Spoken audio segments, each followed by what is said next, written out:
Well, here we go. The end of motorcycle season is almost upon us.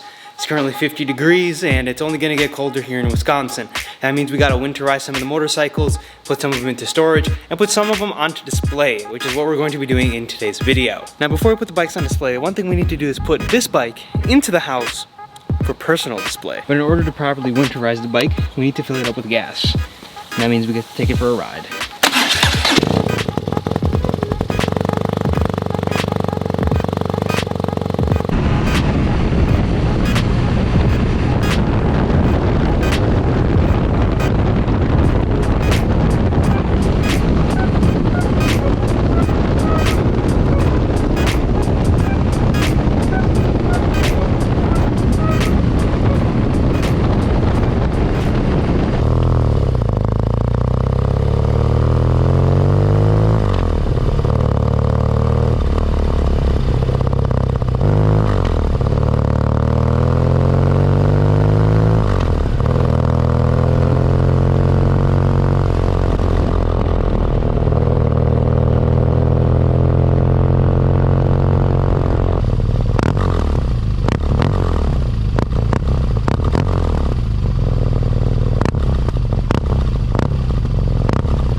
Nice little ride to the gas station. My hair is obviously a mess because of the helmet. I'm gonna let the bike cool down. I already parked it by the sliding glass door that it needs to go through. I'm gonna let it cool down for like 30-45 minutes because, I mean, you don't want to put a hot bike inside. We'll pop the bike inside. I gotta find the mat that it stands on. I also have to order a center stand, which I never did last year, because you definitely want to take the pressure off of the tires as much as you can because you don't want flat spots. When we park the Honda on for display, I'm gonna drain the tank, but the rest of the bikes, the BSA, maybe the GB, whatever else goes on display, the tanks will be drained. There'll still be oil in the motors, but the tanks will be empty. As far as how many bikes I'm actually going to take and put on display, I'm not sure.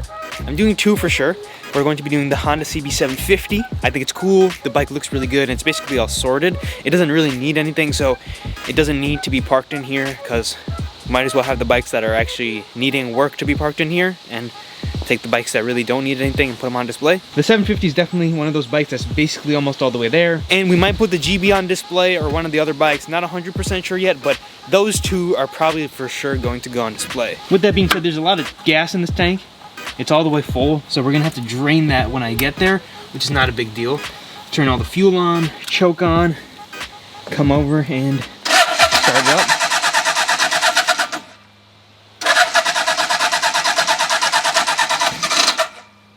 It wants to start. It's gonna take a second. This bike always is a little fussy on the cold startup. So. There we go.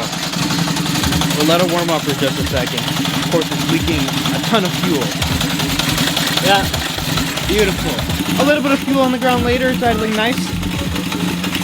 Let's go put it on display.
arrived at the destination. It's very cold and it's very windy, and this bike is very easy to ride, very comfortable. And well, now it's time to put the bike inside for storage. Let's show you where it's going to be living for the next couple of months. I'm gonna be coming back tomorrow and draining the tank.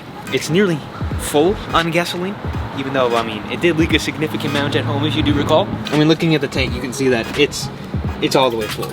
So that's definitely gonna be drained because there's no reason to have a full tank on it. It's so easy to take this tank off and drain it. It's literally just like one hose. So we're gonna be draining the tank, making sure it's all clear. And while I'm gonna be running the motor, getting all the gasoline out of the motor and the carbs. This bike doesn't leak as far as I know, so we're not gonna have to put any pan under it, but I probably will just in case something just drops over the next couple of months. It's an old bike, you never know. Well, here we are inside a liquor store. This is its new home for the time being. It looks pretty ridiculous in here if you ask me, but I think this bike can be tucked somewhere back there. Probably put the BSA somewhere in this middle display here. If you want to see it, come find it. But yeah, it kind of looks very out of place in here. I won't lie, this is very weird to have a bike inside a building like this. But this is where it's gonna live, climate controlled, people can see it, good advertisement I suppose. And I mean, why not put a little "Do Not Touch" sticker on it and call it a day. This bike is awesome, that's all I have. So days like this are the best days. It's like 55, 50 degrees, sun's out, it's a little cold, but like you feel a little bit of frost. So much fun. I had so much fun riding this bike here today. And just like that, we walked down the wine aisle. Come here. There she is, tucked into the corner. Now, this bike is a lot bigger than I thought it was. It barely fits in the location I had sought out for it. That's not touching, just so you guys are wondering. So I might end up putting the BSA here because I am almost positive that bike is like that much smaller than it. And well, that would help greatly. Anyways, let's go back home and kind of figure out what's going on back there. And just like that, we're back at home and I'm actually going to be digging into the BSA. There's a couple of just odds and ends that I need to address because it leaks gasoline. It's not supposed to leak gas, they leak oil. They just do that, so I'm not worried about that. So the BSA is going to go and be on display. That's all I have for this video though. If you guys enjoyed, let me know in the comment section down below. Leave a like, subscribe to the channel. And as always, see you guys in the next video where who knows what else we'll be doing.